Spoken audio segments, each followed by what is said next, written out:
Samsung begins ma.ss production of GDDR6 memory.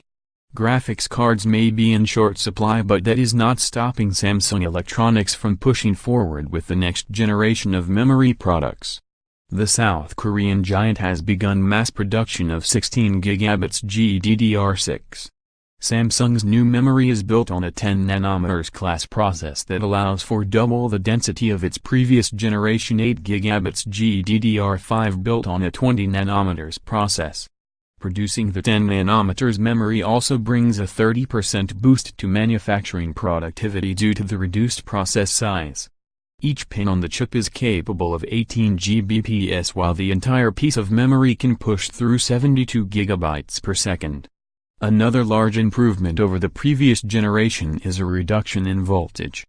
GDDR5 from Samsung runs at 1.55 volts compared to only 1.35 volts on new GDDR6 memory.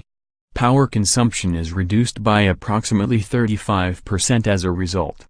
Having 18 Gbps 16 gigabits GDDR6 memory provides significant advantages over HBM2, which is currently running at 2.4 Gbps on 8 GB chips, although extra-wide memory bus widths can make up for lower memory speed.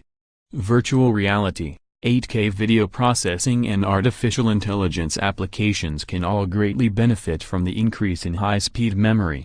Consequently, certain cryptocurrencies that are memory-intensive to mine may also benefit, but cost-to-performance ratios may prevent miners from scooping up available supplies.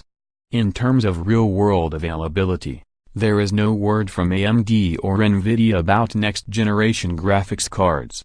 Nvidia's Volta gaming GPUs or Ampere could appear at any time, but don't expect GDDR6 to be available on budget-friendly cards.